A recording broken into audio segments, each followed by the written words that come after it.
and welcome to Illuminated Movement Astrology. I'm Nikki, your astrologer, here today to talk about the upcoming total lunar eclipse in Pisces happening on September the 7th, 2025.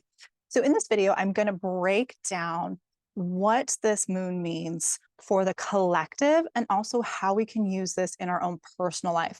So if you've been watching some of my other videos, I like to talk about the whole sky and not just the moon itself, because you'll miss a lot of the bigger story if you only focus on one piece of the chart. Remember, astrology is meant to be looked at in its entirety, so we get the full picture of what actually is happening and not just, kind of some cookie cutter paint by numbers, this means this, shallow vibe. So that's what I'm going to do. I'm going to break down the whole thing. I'm going to talk about the different patterns that I see in chunks. If you want to skip to the end and just get to the summary of it, that's also fine. I've time-stamped everything below, and let's get into it, shall we? So, okay, so as I mentioned, this is a total lunar eclipse happening in the sign of Pisces. So this moon happens to be a blood moon. So it's going to look red for its duration. Okay, the rulers of Pisces are Jupiter and Neptune. So we're going to be talking about what they're doing in the chart as well, because the rulers are always important. They give us more information and more insight as to what's actually going on with the eclipse energy itself. So where can we see this eclipse? Well, it's fully visible in East Africa, Asia, Australia, and parts of Europe. But if you live in North America, South America, like me, we're not going to be able to see it because it's going to be happening in the morning time. So this full moon is conjunct the North Node. When we have either a new moon or a full moon and it's next to the nodes of the moon, okay, that's how we get an eclipse. So this full moon is not like all other full moons because it's conjunct the North Node. It has a different message than it would if it would be conjunct the South Node. So we'll talk about that too. The theme of this one, when I look at the chart as a whole, is really that we are crossing the threshold right now. And you can probably feel it, right? There's so much that feels like it's splitting apart and that we're walking through maybe a really long doorway. Maybe it's a hallway and not really a doorway so much, but we're really moving between old eras. Okay, and a large theme of what's been happening over the past several years has been about illusions versus truth. And so this full moon eclipse here is, for me, really showing that this is where we need to figure out where we are on that spectrum. Okay, so we're talking about moving into a new path. We're talking about that in the collective. This is also for us individually, like, where have we been foggy, right? Where do we need to find more discernment? What do we need to incorporate in that way for ourselves internally? This really needs to be an internal shift here. And we'll talk more about that as well. Okay, so we need inner alignment, we need inner discernment big time, because there's so much going on and it's easy to get lost in kind of the chaos of these big shifts. So here's the full eclipse chart itself. And again, what I'm going to do this time is I'm going to break down the different pieces, because when I talk to people, they get overwhelmed, right, by looking at the whole chart. So I want to show you the different pieces that I'm looking at without me having to draw all over and scribble all over. And we'll talk about these different patterns and the shapes and the things that I think are really standing out in this eclipse's story and how we can best work with this energy. So remember, eclipse energy, it's like a full moon, but more intense, longer. Okay, so the effects of this eclipse season that we're seeing, this is a big one here, is going to go for about 2 to 2.5 years from now. So it'll kind of be overlapping with the other stories, again, that are running this bigger overarching story and theme that we're all moving through collectively. Okay, so let's talk about the moon, the North Node, and Saturn and Pisces, because these are all together. And so when planets are conjunct, they're working like peanut butter and jelly. They're amplifying each other's energy. Okay, So we're talking about a full moon in general. We're talking about a culmination, a crescendo, a fullness, right? That's why it's called the full moon. It's something that has come to its height before it's starting to disseminate back down into a new moon, and we start over and over, okay? So when it's conjunct the North Node, that's a different story. The North Node makes it an eclipse, number one, or the South Node, either one, it doesn't matter, but we're talking about the North Node in this case, okay? We're talking about karmic beginnings here, especially in Pisces. And this may be a little bit confusing because Pisces is the end of the zodiac, yes, but it's the start of a new nodal cycle because the nodes move in opposition to the planetary motion. So it's talking about what we need to move towards and what we need to embrace. Okay, so we've reached a fullness with this Pisces energy, these stories that have come in from a long time, and at the same time, we need to be moving in a new direction. So we need to take what has been brought to its height, what we've learned, and take it somewhere new. Okay, that's what's going on here.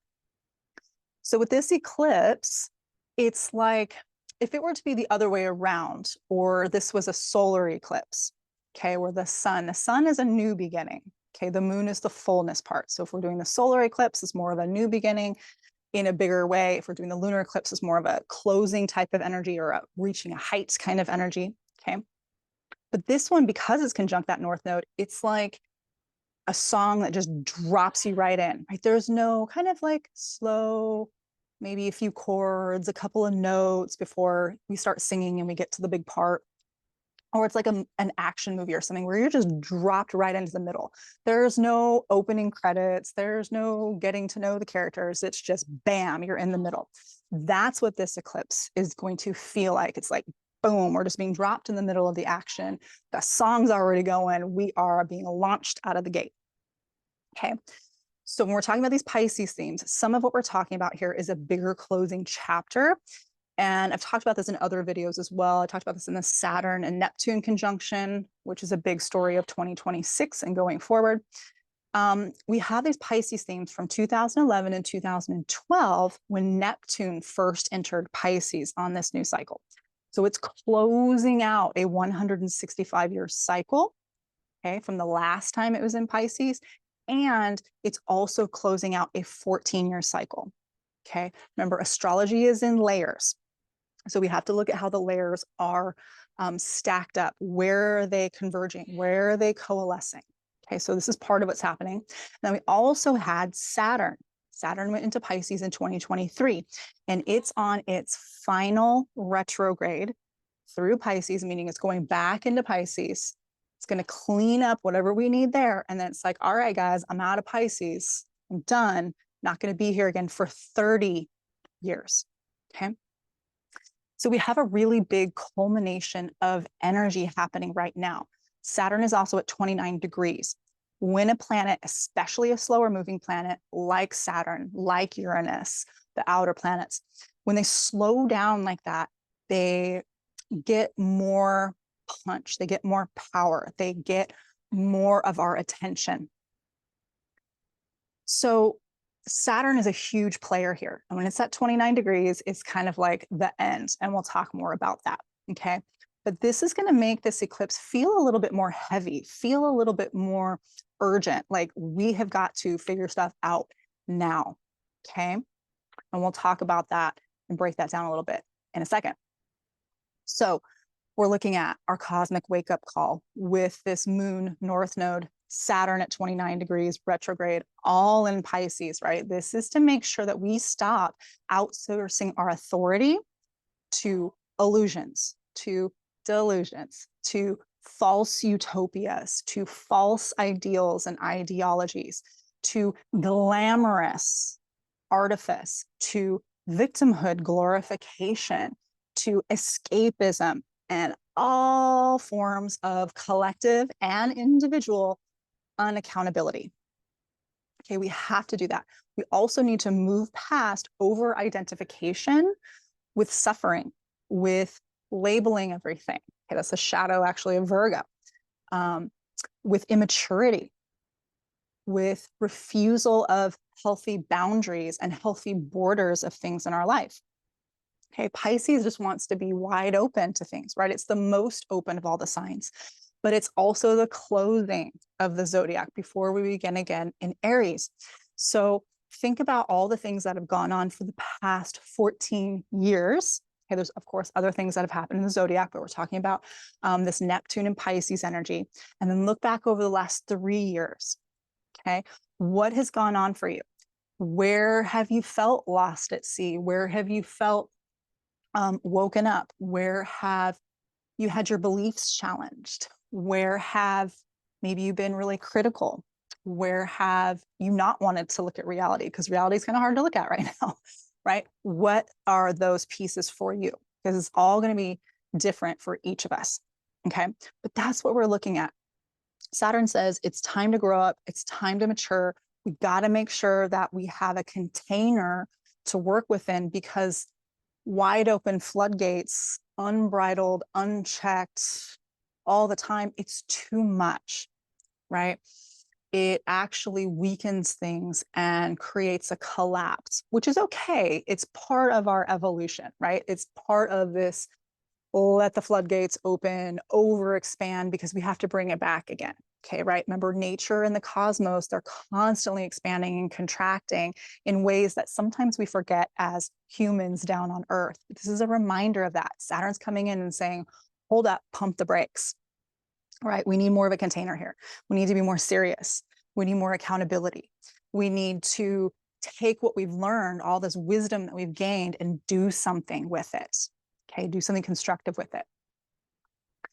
So what we're being called to do, and this is a big ask as well, because Saturn and Neptune will be meeting up in Aries for the first time at 0 degrees, and this is next year in February of 2026, but that's going to be a whole brand new cycle. We're on the verge of something that hasn't happened in thousands and thousands of years, right? It would have been ancient to the ancients. So we really have no reference point. And that's why I'm saying it's going to be brand new. Okay, even if we had a history that talked about a written history that we thought we could decipher about this time period that would have been so many thousands of years ago, it wouldn't be relevant to us anyway, right? And we'd be projecting a lot onto it anyway, because we don't actually know what it was like to live 4, 5, 6, 7, 8,000 years ago. We don't know it all, right? We barely know what it was like 100 years ago. So what we have to do here is we really have to develop our structures that are rooted in spiritual, whatever that means for you, integrity, okay, that have a vision, that are bringing things from above, bringing them down below. Okay, that's the Pisces Virgo axis, as above, so below, as within, so without. We need that within so that we can create things from without that are in a better, more harmonious, more, what am I looking for? It's hard. There's so many words that have been hijacked over the last few years. It's like, I don't want to say a word that's like a propaganda word. I hate that words have been hijacked. It pisses me off. Okay, Uranus and Gemini is going to help us out with that. Anyway, I'm looking for something that's more like collectively harmonious, that really helps out the plants, the animals, the people, the everything. Okay, that's a very Pisces thing, is to make sure that everybody is in some way taken care of, if possible. Okay. Again, Saturn's going to say, yeah, that's not totally possible. You can only do so much. Okay. So we need that. We need a responsibility for our own discernment. We need to be careful of snap judgments. Okay. Because there's so much media, there's so much propaganda, there's so much disinformation, misinformation. Again, words I can't stand, but I need to use them, right? That's been happening for a long time. So we need to be able to sort this out. And even our own stuff too. And even the things that, you know, those of you that heard me in other videos have talked about, the spiritual community got a little wackadoo, right? There's some people that are not healthy in that community, and you have to be able to figure out, even if they're, you know, sincere and have good intentions, is it actually healthy for you? And definitely the ones that are the charlatans and that are, you know, claiming all kinds of things, claiming to be reincarnated idols and deities and all that. It's a lot. So it's been massive. It's been there for a long time, but anyway. And the other thing is, there's a lot of nihilism. There's a lot of hopelessness, right? Saturn and Neptune and Pisces have been a lot of depression, been a lot of exhaustion, a lot of emotional overwhelm, right? Feeling like nothing's going to get better, feeling this annihilation sense. And it's not completely wrong. It's just that we don't want to get stuck there. Okay. We have to remember that everything is a cycle. And part of what helps us with that Pisces, that Jupiter part of Pisces especially, is having an internal faith that there is some kind of higher benevolent energy or order or whatever it is that you call God, right? Whatever that is for you. We need to remember that we embody that, right? We are the ocean in a drop, okay? We are a ray of the sun. We are all of those things as an individual expression in a materialized physical body. And that's the Virgo aspect, okay? That's the Saturn aspect. Saturn says, take all that stuff from the ether and make it real, okay? And we need faith to do that, especially now, because, it's hard out there. This is not an easy time to be alive, but it's also a very exciting time to be alive. And I believe we're all here for a reason. So keep that in mind as we go over the next few years. So I've talked a little bit about this already, but the Saturn retrograde in Pisces, okay, it's at 29 degrees and it's been doing a dance with Neptune. Now, right now, Neptune is also retrograde, but it's in Aries. Okay, Neptune's going to move backwards into Pisces again as well. And then both Saturn and Neptune are going to move back into Aries and meet up at 0 degrees. That's in 2026. That's a whole other story that I'll cover in other videos because that's big. When we're looking at transiting Saturn in our chart, okay, wherever it's landing, right now it's in your Pisces house. So wherever you've got in Pisces or at 29 degrees or 1 or 2 degrees on either side of the, oh my gosh, what's wrong with my brain? I love brain fog. I will not miss the fog of Neptune and Pisces. The signs that are Gemini and Virgo and Sagittarius and Pisces, if you have anything there, it's going to be lighting these up a bit. Okay. So Saturn is like this final exam. We've been through this course of life, okay, that has been very Piscean. So what did we learn? Did we get it right? Did we study? Did we slack off? Did we ask for help when we needed it? What did we do here? Saturn is going to reveal what we've done well and where we are left wanting, both on an individual and a collective level. Okay, so hopefully, again, we've seen enough of what happens when Pisces, especially with Neptune and Pisces, right? Because it's just dissolving what already wants to be dissolved. It's removing borders on something that doesn't want to have boundaries or borders to begin with. Really, really, really hard. And a lot of people have lost themselves. And some people won't come back, right? Some people have lost their minds. And that's just the way it is. So we need to, on an individual level, really figure out what are the healthy limits of compassion? What are the healthy limits of empathy? What are the healthy limits of transcendence, right? You can go too far and then you can't function in the material world anymore. And that's not good. Okay. So hopefully we are moving past this micromanaging, right? We've got the South Node is in Virgo. We got to let go of micromanaging, of over-labeling, being overly critical, being overwhelmed, being stuck in analysis paralysis. That's a big one with Virgo. And having to control everything, right? There's some of this that we're just not in control of. And we have to be able to separate that. What can I do? What can I not do? Right? Does this need my attention, or am I being pulled into some kind of, mind hijack, spiritual hijack that I don't need to be involved in? Okay, really, really important. We need to leave that stuff behind. So let's look at now at the other side of the eclipse, which would be the sun, the South Node in Virgo. Okay, and we'll talk about Mercury as well. I'll talk about that in a second. So here's the flip side. right? It's a great opportunity to embrace sensible compassion, structured ideals, higher consciousness that's rooted in reality, right? Faith that's grounded, reverence for our physical bodies. Like we are here incarnated for this lifetime. That's really special. Okay, we need to take care of our physical body. We need to take care of the environment around us, the peoples that are around us, right? But it starts with us first. It starts with us internally. And that's one of the biggest gifts of Virgo is understanding that we can be whole unto ourselves. And from that place, we serve.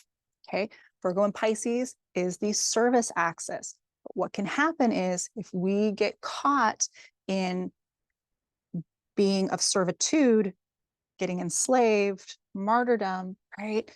Victimhood. Again, we can all be victims. It happens. It's part of life. But getting stuck there and glorifying that is a problem, as we hopefully can see out in the collective. Okay, we don't want to do that because it actually takes our life force away from us and we got to build it back up. Okay, we need rituals on a daily basis that feed our souls, that nourish our bodies. Right? This is really, really important here. So we have this great opportunity to do these things, okay?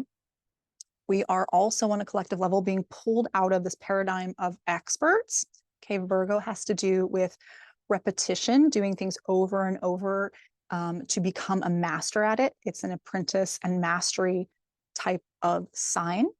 So we need to look at that as well. Are we putting faith in experts that really aren't benefiting us? Are we putting our faith in data or statistics or media or food or environment or whatever that are not actually healthy for us, that may be actually part of something that's used to control and manipulate us? Okay, and if you know, you know. Okay, we really, really, really need to be careful that we are bringing health and sustainability to organic life. And I don't mean necessarily organic, like you go to the grocery store and it's organic, non-organic. That's part of it. That's not what I'm talking about. I'm talking about organic life, natural life versus inorganic life. Okay. That's more of the transhumanism, techno-feudalism, dystopian nightmare that's, trying to encroach on all of us. Okay, that's a bigger conversation. And again, I have to be careful what I say, especially on YouTube, but if you know, you know. Okay, really, really important. And again, that starts on a individual level. So when we have this Pisces Virgo axis, again, figure out sense and sensibility, right? Are you using logic and emotions? Can you balance those things? Can you integrate them?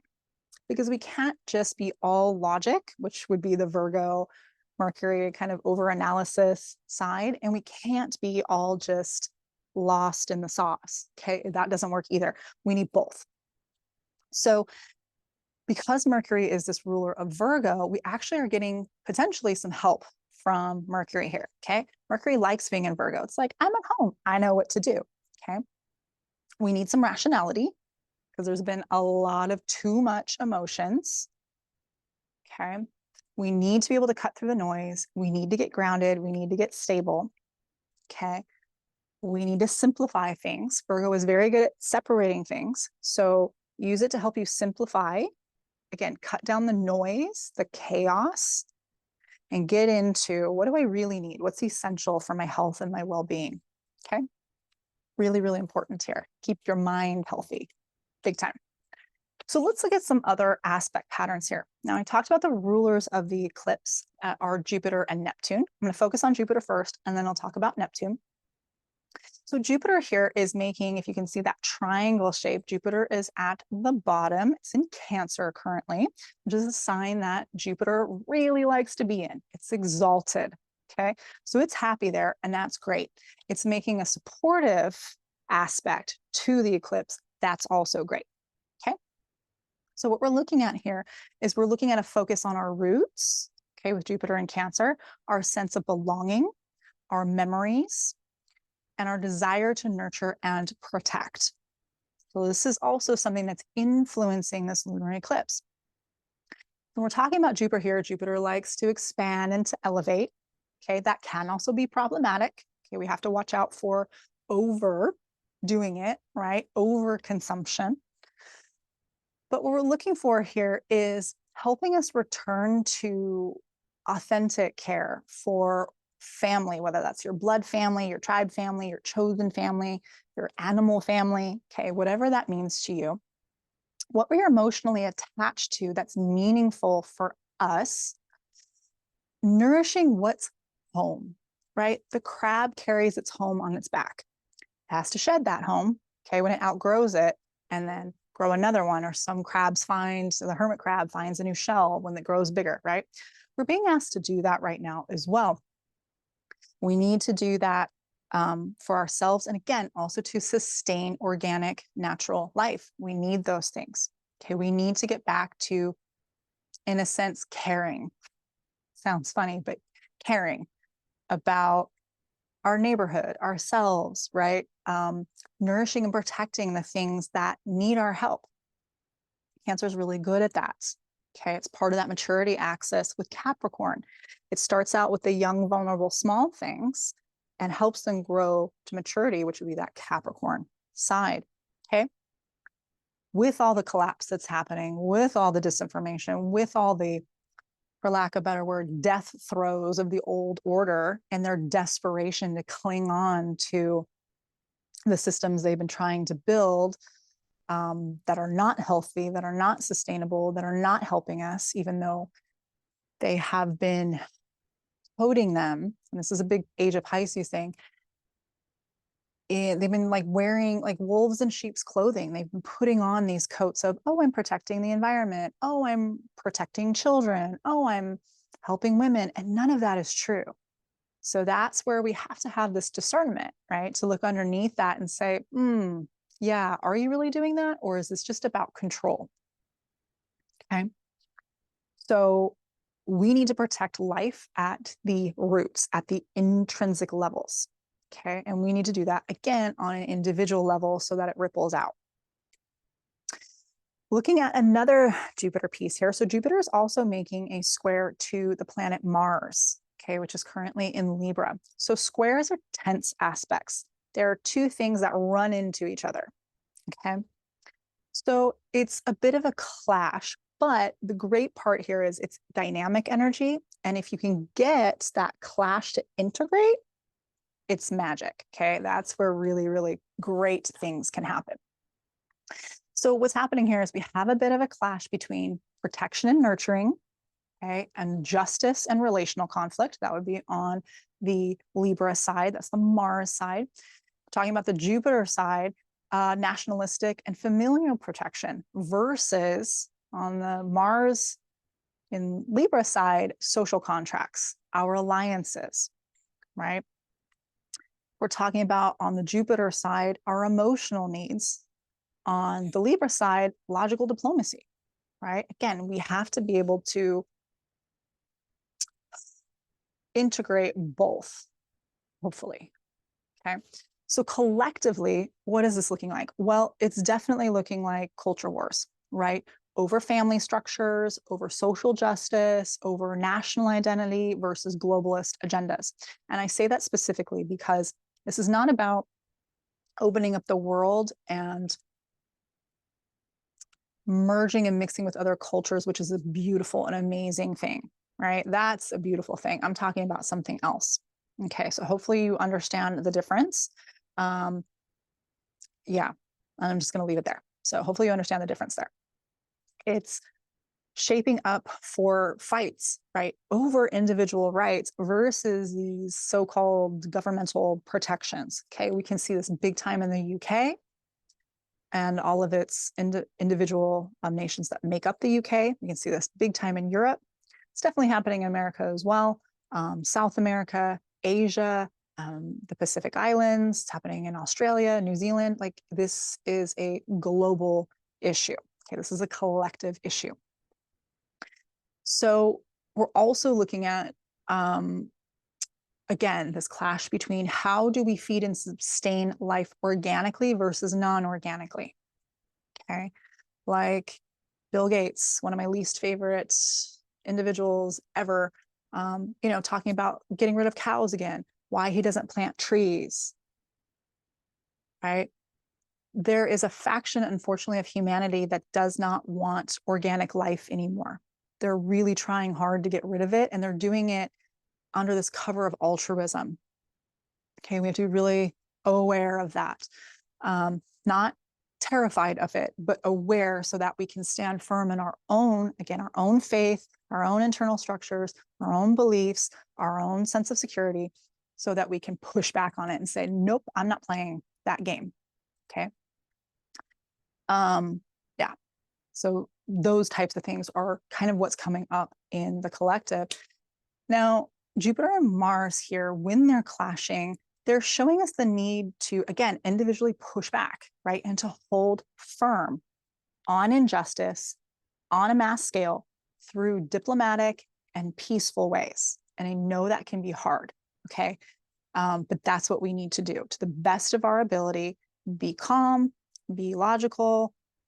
Yes, emotions are good, but keep them in check, because that's how you can get more easily manipulated, right? Because remember, there are those who are trained professionally. They're paid to be agitators, to incite violence, okay, in order to quell dissension. So it's important, again, to be able to discern. That's Virgo, right? Who's who? We have to hold the line. That's Mars. Okay, with our spiritual fortitude, that's Saturn. Saturn makes us strong by putting us through tests, right? We look for what unites and holds us together as humanity. Okay, this is Moon, this is Pisces, this is Cancer, this is all over this eclipse. And we have to build on that. Okay, that's Sun, that's Jupiter, that's Saturn, that's Virgo. I didn't put Mercury in here, but that would also be Mercury, right? We can do this.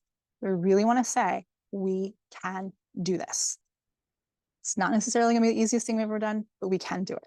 Okay, we can build a bigger, better, more amazing, more unified, and individually respectful world. We can get rid of the wolves in sheep's clothing somewhat. We can make them less of a thing. We'll never completely eradicate them, but we can turn the tide. So let's look at these outer planets really quick. So they're making a minor ground trine. That's that blue triangle that you see between the three outers. So the three outer planets are Uranus, Neptune, and Pluto, and they are making quite a significant impact. Number one, they're all in signs and elements that are different from where they just were. Okay, I did a video on this about these outer planets changing sign and element. Huge deal here. We went from earth and water, very internal, very feminine, very receptive, very emotional, very material based. And we flipped the switch and we went over to signs that are very masculine. They're extroverted, they're out, right? They need to be externally focused. So big, big difference. They're all at 1 degree and they're all retrograde. Now they're going to be doing this dance for another couple of years, really, really creating this, again, cooperative flow and a push towards a new story and a new era. This is something totally new. If it's been done before, it's so ancient that in a sense it's irrelevant, okay? So Neptune is the other ruler of this eclipse, okay? It's in charge of Pisces along with Jupiter. So Neptune at 1 degree retrograde in Aries, where it hasn't been since, oh gosh, I should have this date memorized, but it's like it's the early 1860s, okay? So 165 years ago, okay? It's dissolving where we have been, okay? Retrograde, it's showing us like, all right, I did a little dip in here. It's gonna go back into Pisces and say, we've got to wrap up the Pisces story, but we really need to go somewhere new, okay? This is launching us into somewhere we have yet to go. This is that Aries energy. Aries goes headfirst into the unknown, okay? We're birthing a new paradigm right now of thought, of action, of spirituality on a collective front that has not been done. I'm going to say this over and over and over again because this is so rare in thousands and thousands of years. It's ancient to the ancients, okay? So that's happening. The other piece that's happening in the background is we are moving out of the age of Pisces, okay? And that's different than what some people are saying. It's not have to do with Neptune being in Pisces. It does, but it doesn't. It's not the same thing, okay? We're talking about the incoming age of Aquarius, which is not about Pluto and Aquarius. Okay, those are different things. We're talking about the precession of the equinoxes, which is a 26,000 year cycle, okay, and about 2,100-ish years split between each sign.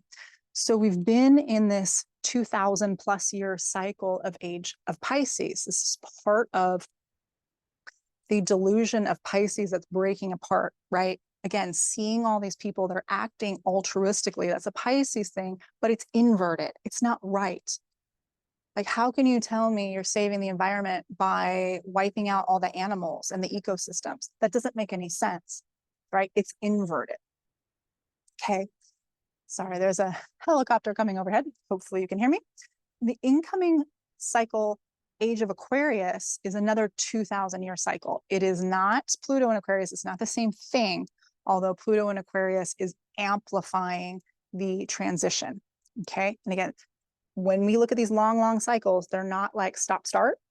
Okay. They're like a dimmer switch that takes a long time to fade up and a long time to fade down. There's like at least 100 years of a transition, probably longer. Do we really know? No, because none of us have been alive for 2,000 plus years, right?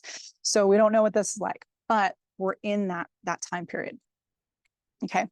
So with these three outer planets in their new signs and elements, all at 1 degree, all retrograde, all making a cohesive, supportive flow of energy, for better or worse, that's what they're doing.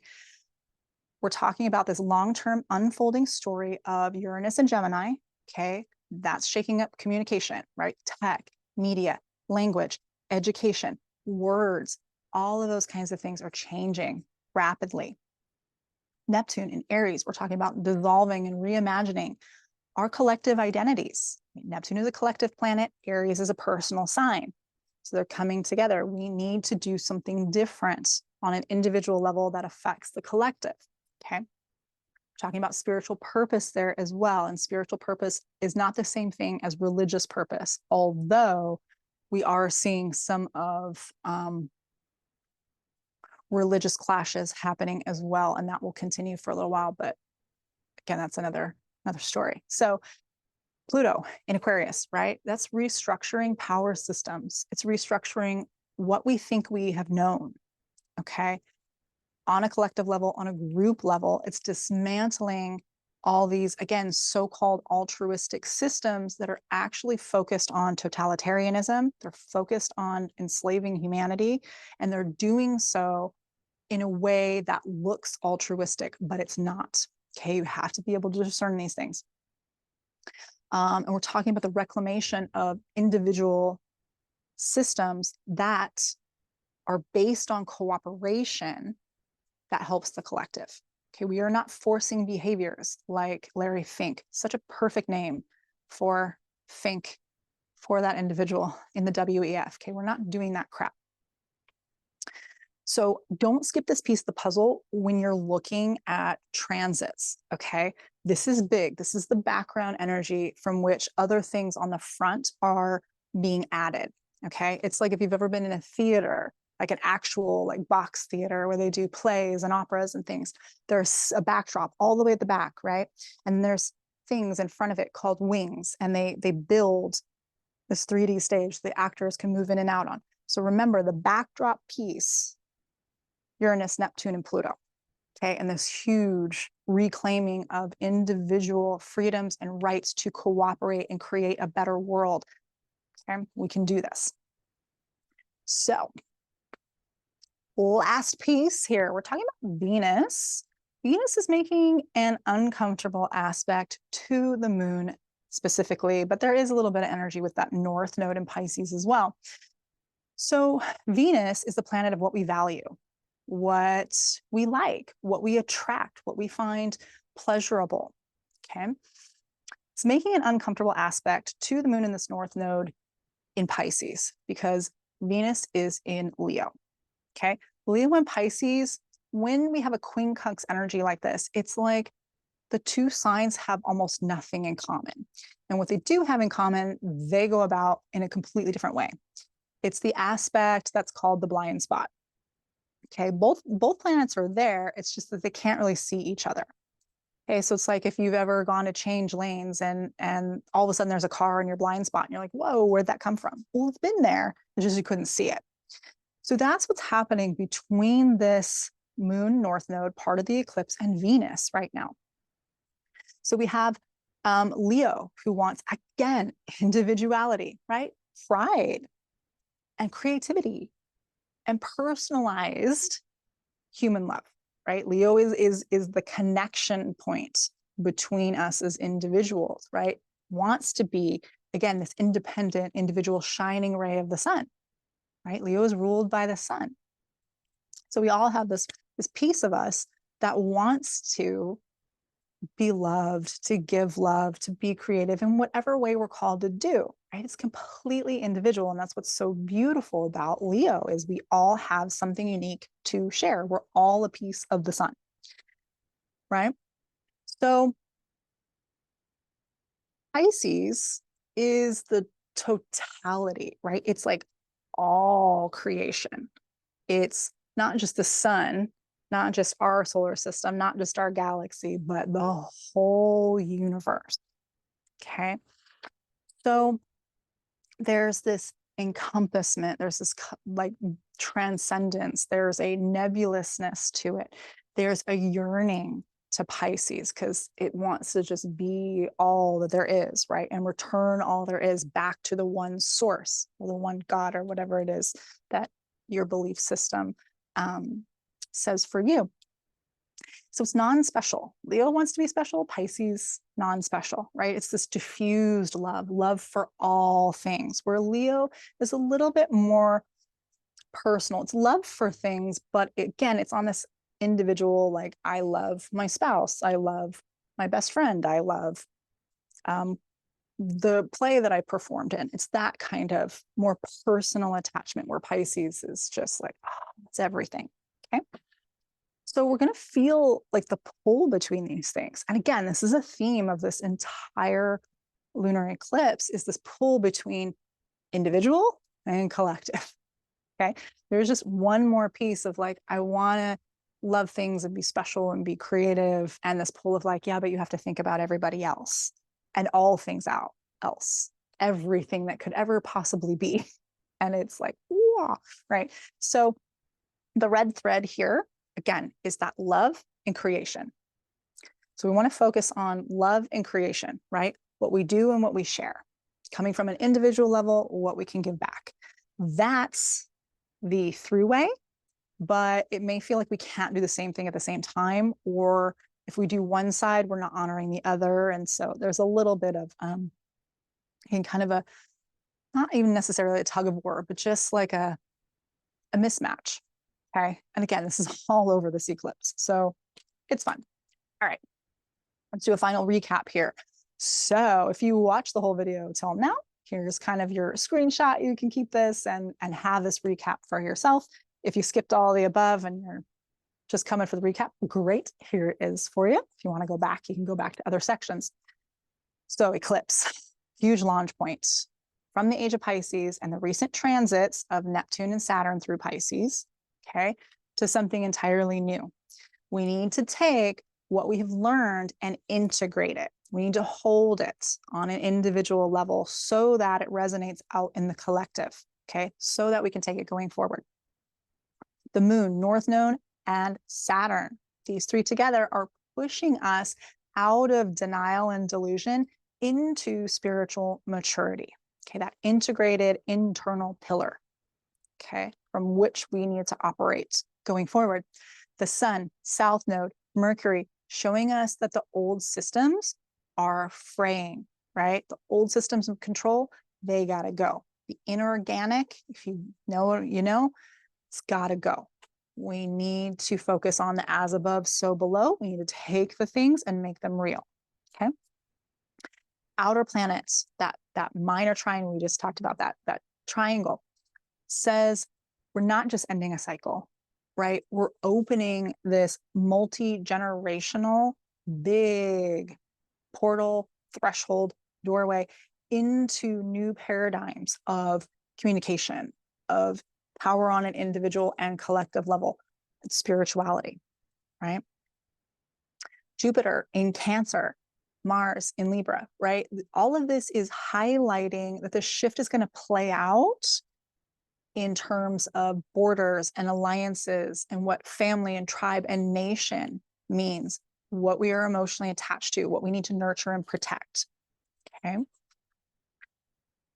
Venus, right? Making that uncomfortable quincunx to the moon in the North Node is, again, pointing to that discomfort between our personal love, our personal creative, and the collective, right? The collective needs, potentially the collective suffering as well. So we have this big pull between things that seem insurmountable and things that are happening to us individually here. Our mission, should we choose to accept it, is move beyond hyper control, okay, and disillusionment, big one, into a reality-based, wisdom-filled, Saturn-infused Pisces archetype that is really strong in itself, that can hold all of things that came before it, that can hold the wisdom of the ages, okay? And we need to put it with the North Node. So we created this new path of compassion with boundaries, faith with discernment, intuition with reason, right? Creation, nurturing, protecting, moving forward from our internal pillar of our own strength and faith and belief systems. Okay, we've got this. We can do this. All right, so that's that. It's a big power-packed lunar eclipse. I hope that was helpful. Let me know in the comments what you thought, what's going on for you, what house this maybe falls into you, or how you've seen this energy play out in the world. If you do want a personal reading of what's going on for you in your own chart, I'm out of town right now, but I will be back in about a week or so. So I'll have some appointments coming up, some availability coming up. You can check that out by clicking the link to my website. If you've got any questions, I'm happy to answer them as long as they're not too personal. I don't go into things like that on the internet because I don't think that's appropriate. But if you've got some general questions, I'm happy to answer them as well. So until next time, take care. And if you're willing to receive it, I send you lots and lots of love. Mwah. Bye for now.